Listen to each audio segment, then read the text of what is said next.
नमस्कार। आज 20 नवंबर है, बुधवार का दिन। मैं हूं समी अहमद, हाजिर हूं पटना से छपे हिंदी के प्रमुख अखबारों की प्रमुख खबरों के साथ जन मीडिया न्यूज के इस खास कार्यक्रम में। आज जो चार प्रमुख खबरें हैं अखबारों से वो इस तरह हैं। बिहार में शिक्षकों की तबादला नीति पर हाई कोर्ट की रोक। भाजपा के बिहार प्रभारी विनोद तावड़े पर पैसे बांटने के आरोप में एफआईआर। नीतीश के महिला संवाद कार्यक्रम के लिए कैबिनेट ने 225 करोड़ रुपए की मंजूरी दी। और भारत और चीन के बीच एशियाई हॉकी प्रतियोगिता का फाइनल आज। आइए अब इन खबरों को विस्तार से जानते हैं। बिहार के प्राइमरी और सेकेंडरी स्कूलों के लगभग 3,85,000 शिक्षकों की तबादला नीति तत्काल प्रभाव से रोक दी गई है। सक्षमता परीक्षा पास नियोजित शिक्षक राज्यकर्मी के तौर पर नियुक्ति पत्र मिलने के बाद अभी जिस स्कूल में पढ़ा रहे हैं वहीं बने रहेंगे। ये फैसला पटना हाईकोर्ट की रोक के बाद लिया गया है। भास्कर ने लिखा है कि बिहार में ट्रांसफर की राह देख रहे शिक्षकों को पटना हाईकोर्ट से बड़ा झटका लगा। हाईकोर्ट ने बिहार में शिक्षकों की ट्रांसफर पोस्टिंग पर रोक लगाते हुए राज्य सरकार को 3 हफ्ते में जवाबी हलफनामा दायर करने का आदेश दिया है। न्यायमूर्ति प्रभात कुमार सिंह ने राज्य में शिक्षकों की ट्रांसफर पोस्टिंग नीति के खिलाफ 13 शिक्षकों की ओर से दायर रिट याचिका पर सुनवाई के बाद ये फैसला दिया गया। हाल ही में बिहार सरकार ने शिक्षकों के लिए ट्रांसफर पोस्टिंग की पॉलिसी बनलाई थी। चॉइस पोस्टिंग के लिए शिक्षा विभाग की तरफ से आवेदन भी लिए जा रहे थे।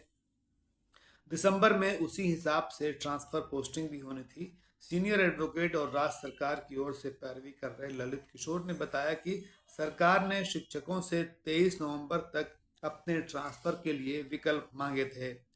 सरकार के निर्देश में कहा गया था कि अगर शिक्षक विकल्प नहीं देते तो सरकार अपने हिसाब से ट्रांसफर करेगी। शिक्षा मंत्री सुनील कुमार ने बताया कि ट्रांसफर की नई पॉलिसी बनेगी। हाईकोर्ट में इस मामले में अगली सुनवाई 21 जनवरी को होगी। तो ये थी शिक्षकों के ट्रांसफर पोस्टिंग पर रोक के खबर जो हाईकोर्ट की ओर से लगाई गई है। और अब शिक्षा मंत्री ने भी कहा है कि बिहार में शिक्षकों की ट्रांसफर पोस्टिंग के लिए नई पॉलिसी लाई जाएगी।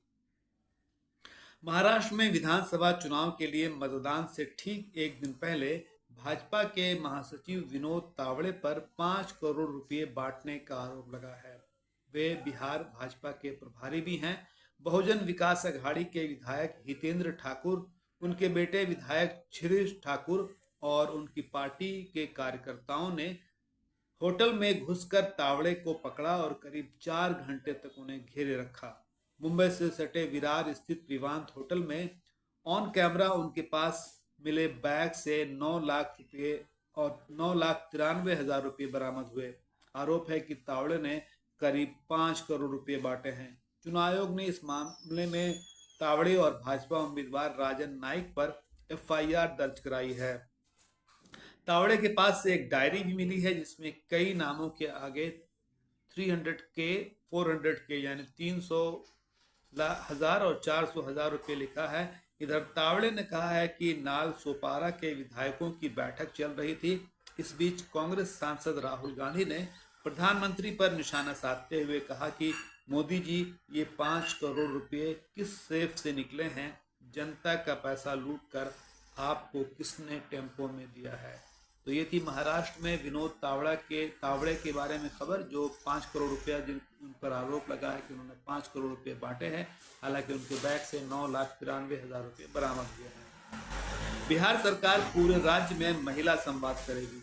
सभी 243 विधानसभा क्षेत्रों में यानी 543 प्रखंडों में ये होगा। इसमें अधिकारियों के अलावा जिले के प्रभारी मंत्री शामिल होंगे। हिंदुस्तान ने लिखा है कि मुख्यमंत्री नीतीश कुमार अगले महीने से राज्य की महिलाओं से संवाद करेंगे। इसके लिए राज्य कैबिनेट ने ग्रामीण विकास विभाग की 225 करोड़ 78 लाख रुपए की योजना को मंजूरी दी है।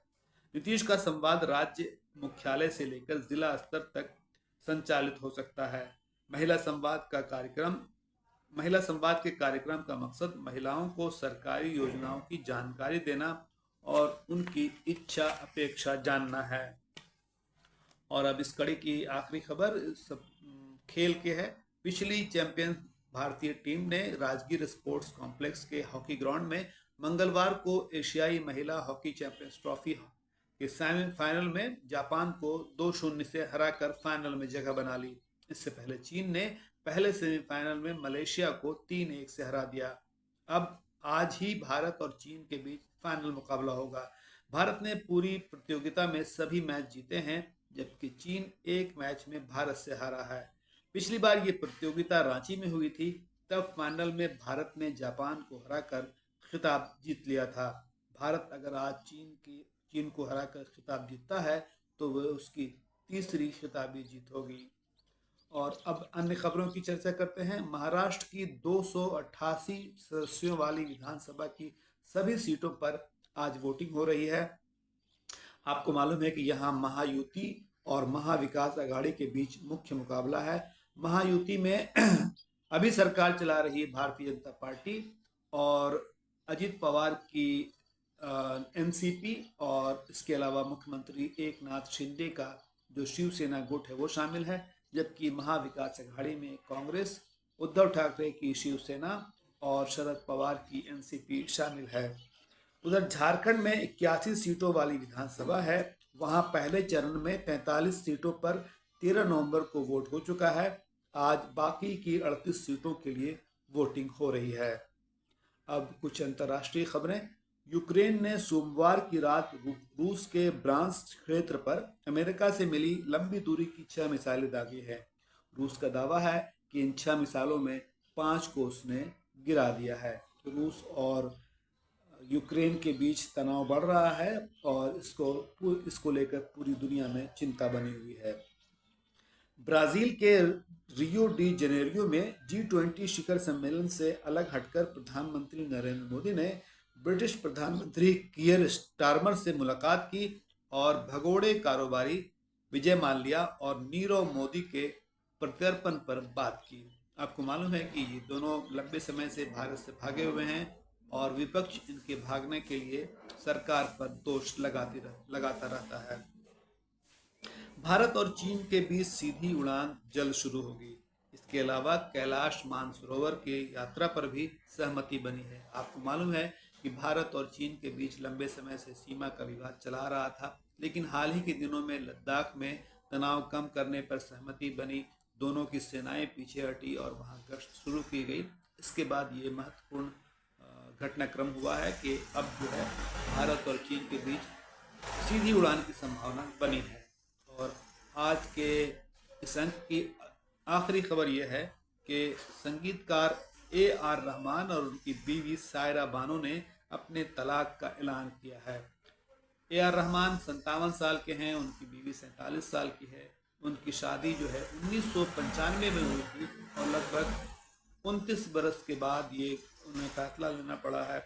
उनकी 2 बेटियां हैं और 1 बेटी हैं।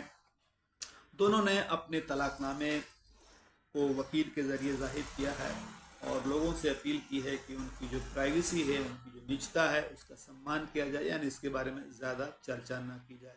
दोनों ने कहा कि हालांकि दोनों एक साथ रहना चाहते थे, लेकिन कुछ ऐसे मामले हुए जिससे अब इस रिश्ते को निभाना संभव नहीं है।